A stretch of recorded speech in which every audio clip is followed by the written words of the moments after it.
Will be next up on the call today. The Crimson Tide will host Vanderbilt on Saturday at 2:30 Central on ABC. For questions for Coach, please use the raise hand function. And Coach, while I wait on those questions, if you could take a moment to comment on your squad as you prepare for this week's home game versus Vanderbilt. Yeah, it's good to be back home after going on the road. Proud of our guys and the success we had last weekend in a tough environment against a really good football team, and we got to prepare to do it again. And Vanderbilt, extremely well coached and talented, playing a high level of football right now, undefeated. And there's excitement on their end, and we got to make sure we do a great job preparing because they can pose a lot of problems for you in a lot of ways.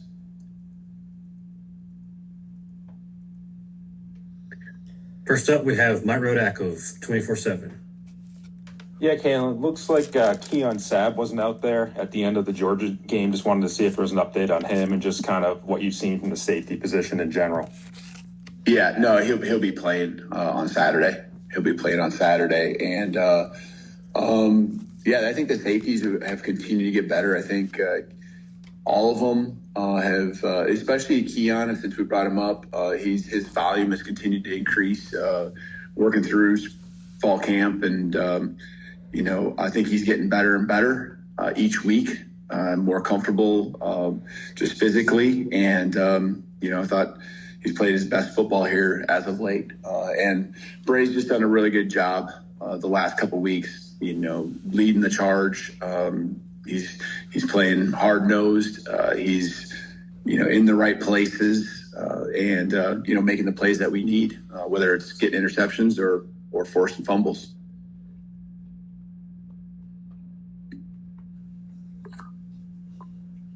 Next is Colin Gay of the Tuscaloosa News.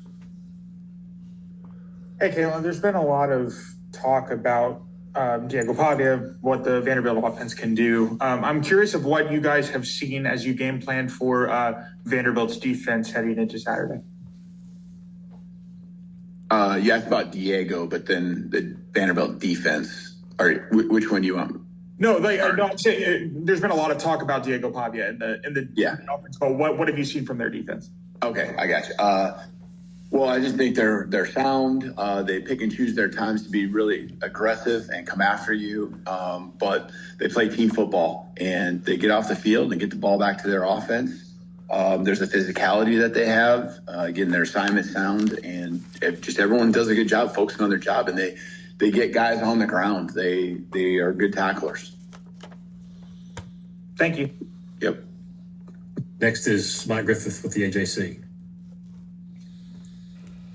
Yeah, Coach, just kind of a generalized question as far as like script and plays. You always hear about teams going in with plays scripted coming out. Obviously, there's a ton of in-game adjustments. I guess I'm just kind of wondering on your general philosophy and what you can share as far as maybe deciphering some of that, putting it in layman's terms, explaining what's prepared and what's adjusted when you go into games, how that works. Sure. I think the best way to explain how we've done it going back a long time, and we have a bank of plays, and for the most part we try to have an order to it, especially with your normal down and distances, your first and second downs, as long as you're within being in the chain, not behind the chains. And so we really try to make sure it's about getting guys touches and seeing different looks that we might get out of certain formations, and obviously running the stuff that we do well. So, there's a bank of plays. We have an order that we try to stick to, but it doesn't mean we have to. And so, again, you get the ball all of a sudden sometimes in the red zone. You're going to come off that script and you're going to run your red zone plays that you've practiced. And so, and obviously third down and those special situations as well. And just following up, you used some timeouts. I know that crowd noise is always a factor. I think you guys were able to avoid any sort of motion penalties. You might have had one in there, but how important was it that Ty knew when to take those timeouts? And was some of that related, you think, to the game environment, or were those timeouts based on looks, as you recall? Yeah, I think certainly One was probably just us wanting to check into a play or not liking the look. And, that's always going to be the case. And in the first half, I want Ty never taking a snap where he doesn't feel comfortable. We don't want that at any point. But in the second half, you got to really be careful with your timeouts. And we did have a situation where the substitution piece, took too much time off the clock, both from our end substituting and then, of course, the opponent doing their thing with our late substitution, working the clock down to where we had to take a timeout. Thanks, Coach. Appreciate it. Yep. Next will be Steve Moulton of WZZN. Coach, appreciate the time. Hope you're doing well today, sir. You do. Thank you. Thank you, Coach. Given, at least here in this state, of so much talked about last year in that game in Nashville, and then just keeping your edge and what you mentioned about after the Florida State game, tell me about this fine line of maybe not putting too much on last year's game because it's obviously last year, Coach. Yeah, no, good question. I think everything you do is about learning. And everything you've been through together is about taking what you've been through, taking what you see from other people, and applying it to be the best you can be. And we use the 1-0 mantra a lot, and it's about moving forward.